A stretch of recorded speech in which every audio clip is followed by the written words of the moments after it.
Me pidieron también este video cuáles son todos los tipos de munición, en específico qué significa cada sigla. Y yo uso las siglas en inglés porque son las que usa la mayoría de la gente y que son además las que usa War Thunder. Comenzamos con AP. AP significa Armor Piercing o perforante de blindaje. Es el tiro sólido común y corriente, una bala gigante de hierro, acero, diseñada para penetrar blindaje. Su aparición corresponde con los grandes buques de guerra del siglo XIX que necesitaban derrotar el grueso blindaje que llevaban los navíos al mismo tiempo que se dañaba su interior. El primero fue el tiro Palliser, llamado así por su inventor. En la batalla de los Angamos, el 8 de octubre de 1879, las fragatas chilenas dispararon 20 tiros Palliser de 250 libras contra el monitor peruano Huáscar, con resultados devastadores, y sería el debut de combate de la munición perforante de blindaje. Lo importante del Palliser fue el endurecimiento de la punta, lo que le permitía resistir la deformación, útil para generar el hueco en el blindaje, mientras que el resto del cuerpo era un poco más blando, lo que le permitía resistir el rompimiento, útil para pasar a través del hueco generado y también formar esquirlas metralla. Pero después entraron en escena los blindajes de acero, y fue necesario crear municiones también de acero para superar estas nuevas tecnologías. Este no sería más que los inicios de una larga competencia entre la perforación y el blindaje que sigue hasta el día de hoy. Entonces tenemos AP, que luego sería escrito con varios sufijos dependiendo de la modificación al proyectil. Por ejemplo está el APC, que significa Armor Piercing Cap, o sea, perforante de blindaje con tapa. O puede ser punta, porque se añade una punta que dependiendo del propósito puede ser de material blando o de material duro. Los de material blando eran las originales. Tenían el propósito de proteger al proyectil, absorbiendo las fuerzas del impacto, manteniendo la integridad estructural de la munición. Pero esto quedó obsoleto cuando los blindajes empezaron a incrementar su dureza y empezaron a añadir avances tecnológicos. Luego vinieron las puntas duras, que se introdujeron además de proteger al proyectil, ayudarlo contra blindajes más angulados. Esto lo logra mediante el uso de geometría. La punta dura es en realidad roma, usualmente con bordes finos que producen un agarre en el blindaje. Entonces es como si en los microsegundos del contacto cambiara el ángulo del proyectil para que entre de forma más recta. Es como si lo guiara, incrementando por lo tanto su rendimiento de penetración. Después tenemos el APBC, Armor Piercing Ballistic Cap, o perforante de blindaje con tapa balística. Érase 1910, y ya se sabía que la forma aerodinámica óptima de un proyectil no conduce al mejor rendimiento de penetración de blindaje. Por lo tanto se añadió una tapa balística, que es un cono aerodinámico hueco montado encima del proyectil como si fuese un gorro para entregarle una forma aerodinámica más eficiente. Esto reduce el arrastre o resistencia aerodinámica, obteniendo mayor velocidad, o sea, mayor alcance y precisión a grandes distancias. Esta tapa suele romperse o colapsar sin afectar en nada a la dinámica de penetración. Finalmente tenemos APCBC, o Armor Piercing Cap Ballistic Cap. Es una combinación de la tapa balística que entrega mejor aerodinámica junto a la tapa perforante que ayuda con la penetración. También hay otra sigla llamada SAP, SAP o Semi Armor Piercing. Estas eran municiones de bajo costo, porque usaban acero bajo en carbono, que era de menor rendimiento. Después tenemos APHE, por Armor Piercing High Explosive o perforante de blindaje alto explosivo. Estos eran tiros que contenían una carga explosiva pequeña, usualmente en la base del proyectil, con el propósito de incrementar el efecto post-penetración. Ocurre que al penetrar, la munición se romperá. Eso está bien, porque los fragmentos separados viajarán dentro del tanque dañando lo que encuentren en su paso, logrando un mayor área de efecto a que si el proyectil permaneciera entero. Al hacerlo explotar dentro del tanque, la cantidad de fragmentos o esquirlas incrementará, por lo que el cono generado será más grande y además destructivo gracias a la onda de choque. pero las esquirlas no salen como si fuera una granada en todas las direcciones, es tan solo una potenciación del efecto ya existente. Después tenemos las siglas APCR y HVAP, que son lo mismo. APCR significa Armor Piercing Composite Rigid, que significa perforante de blindaje de compuesto rígido. Y HVAP significa High Velocity Armor Piercing, en la nomenclatura estadounidense. En Alemania se le dice proyectil de núcleo duro. Es un proyectil que tiene un núcleo de un material de mucha mayor densidad que el acero, como por ejemplo el carburo de tungsteno, el cual está rodeado de material ligero como aleaciones de aluminio.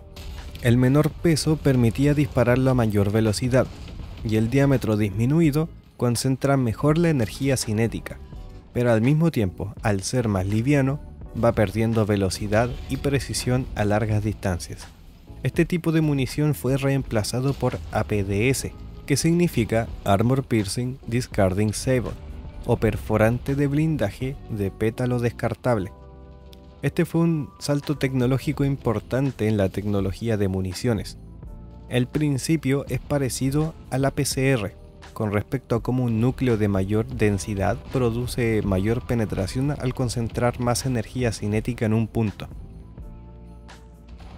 La diferencia es que el pétalo descartable se refiere a que el cuerpo que rodea al verdadero proyectil se suelta al salir del cañón y por lo tanto el proyectil tiene menor resistencia aerodinámica, permitiendo conseguir mayores velocidades a mayores distancias, incrementando radicalmente su precisión y capacidad de penetración. Finalmente llegamos al APFSDS, que significa Armor Piercing Fin Stabilized Discarding Saber, o sea, perforante de blindaje estabilizado por aletas con pétalo descartable. Como el nombre es muy largo, siempre en mis videos me refiero a esto como la flecha o dardo perforante dada su forma de flecha o dardo. En principio, utiliza la energía cinética concentrada en un punto pequeño gracias a un material de alta densidad igual como lo hace APDS. Pero hasta ahí llega la similitud, porque al ser estabilizado con aletas puede ser mucho más largo que ancho. APDS no está estabilizado con aletas, sino que con el estriado del cañón, para así girar. El problema es que no puede disparar un proyectil largo y esperar que se estabilice con el giro entregado por el cañón, porque si no se va a tambalear y así se vuelve inútil. Por lo tanto, estos dardos logran el vuelo estable y preciso, siendo además muy largos. Al ser literalmente una flecha, tienen muy poca resistencia aerodinámica, incrementando su velocidad. Esto conduce a tener mayor energía cinética porque detrás de la punta hay mucha masa en el vector longitudinal. La velocidad y la energía dictan el rango y la penetración del proyectil. Es por eso que, por ejemplo, las flechas más modernas son muy largas, porque eso significa que tiene mayor masa y por lo tanto conserva mayor energía cinética. Las flechas son usualmente disparadas de cañones de ánima lisa, o sea, que no tienen el rayado o estriado por dentro.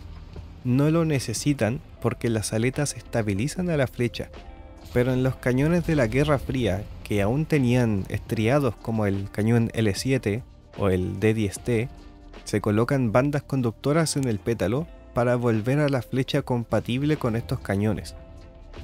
Las flechas usan aleaciones de metales de altísima densidad, como el tungsteno pesado, el uranio empobrecido. Y hay dos tipos de flecha, las de cuerpo de vara larga, donde todo el cuerpo es de un solo material, y las compuestas donde existen diferentes materiales como núcleos rígidos encontrados principalmente en las municiones soviéticas. Después tenemos la munición HEAT o HEAT por High Explosive Anti-Tank o antitanque alto explosivo. Hay muchos mitos acerca de cómo funcionan y qué son. Acá yo te lo voy a contar súper fácil. Estas municiones tienen un espacio vacío dentro, un hueco, usualmente con forma cónica, con la punta en dirección al blindaje. El hueco está rodeado por un material especial, un recubrimiento, que que usualmente es cobre. Puede ser aluminio, puede ser otro tipo de material, hay montones, que tienen rendimientos diferentes dependiendo del objetivo a penetrar. Detrás de esto está la carga explosiva, que también está optimizada de forma específica para lograr el efecto. ¿Cuál efecto? Que el material que está recubriendo, el aluminio, el cobre, etc., se concentre en la punta a presiones enormes debido a la explosión posterior. Y como se concentra de forma tan fuerte en un punto dirigido, se forma un chorro o un jet. El material no es que se derrite, sino que pasa a un estado llamado superplasticidad y se genera un jet hipersónico que sale disparado en línea recta hacia adelante. Y como va tan rápido, el metal no actúa como metal, sino que actúa casi como si fuese un líquido. Y así el chorro va atravesando hasta que se queda sin energía o hasta que se le termina el material o hasta que entra en el compartimento de la tripulación, donde la fricción genera chispas y calor incendiando lo que se pille y atravesando cosas más débiles que el metal, como por ejemplo a un ser humano. Después tenemos otra añadidura al HEAT, tenemos HEAT FS, que el sufijo FS corresponde a Fin Stabilize, o sea estabilización por aleta, como en APFSDS. Resulta que la munición HEAT rinde mejor cuando no gira, debido al estriado del cañón. Las aletas ayudan con ralentizar dicho giro y mejorar el rendimiento. Tenemos otro tipo de munición llamado HESH, que significa High Explosive Squash Head, o alto explosivo cabeza de choque. También se encuentra llamado como HEP o HEP por High Explosive Plastic. Es una munición que en la cabeza tiene explosivo plástico diseñado para detonarse en forma retrasada. Al impactar el material inerte se deforma como si se aplastara en el blindaje que acaba de impactar. Es como que ustedes pesquen una bola de plasticina y la tiren súper fuerte a la pared. Ya, se esparce como un disco o como si fuese una plasta, pero de explosivo. Milisegundos después, la espoleta en la base detona, creando una onda de choque, que debido a la gran área de superficie en contacto directo, transmite esta energía a través del material, el cual viaja hasta llegar entre el material y el aire, es decir, el compartimento de la tripulación, donde algo de la energía se refleja creando una zona de alto estrés, causando que pedazos de metal salgan disparados del interior del blindaje a altas velocidades. Luego tenemos otra sigla ATGM, que significa Anti-Tank Guided Missile o misil guiado antitanque. Se explica por sí solo, es un misil diseñado para penetrar tanques, usualmente usando una ojiva HEAT individual o tándem. Tándem significa que viene una detrás de la otra, y estas existen para poder derrotar el blindaje explosivo reactivo. Esas son las municiones principales, pero también hay otras siglas, como por ejemplo HEAT MPT, HEAT multipropósito con trazadora. Y le ponen multipropósito porque tiene espoletas configurables, como por ejemplo la capacidad de explotar en el aire sin tener que impactar. Útil para esparcir fragmentos a objetivos blandos en un mayor área de efecto. Si HEAT es buena en el rol antitanque y antiestructuras, al implementar estas configuraciones y mayor flexibilidad, la munición mejora porque se vuelve casi universal al agregar estas capacidades. Algunos también les llaman MPAT, MPAT por multipropósito antitanque, es lo mismo. También tenemos HE-Frag, que significa alto explosivo fragmentaria. Es básicamente lo que dice. Los soviéticos lo llamaban así. Explotan, tiran esquirlas para todos lados para matar infantería y cualquier cosa perforada por una esquirla. También tenemos munición canister, que es el equivalente a disparar un escopetazo con perdigones pero en el calibre del cañón de un tanque. Fue bastante utilizado en la selva de Vietnam con buen efecto. Y en la misma nota tenemos las municiones flechet, que en vez de disparar esquirlas o perdigones, disparan pequeñas flechitas. Mismo efecto. Para finalizar, porque creo que ya los cubrí todos, si me faltó alguno me ponen ahí en los comentarios. Muchas rondas de práctica suelen llevar la letra T por training o entrenamiento. Por ejemplo, TPDS, por Target Practice Discarding Sabot, o pétalo descartable de práctica de tiro, o TPFSDS, que son las flechas perforantes pero de entrenamiento y así. Y eso, espero les haya servido el video, especialmente ahí al que lo pidió en los comentarios del video del T55. Nos vemos.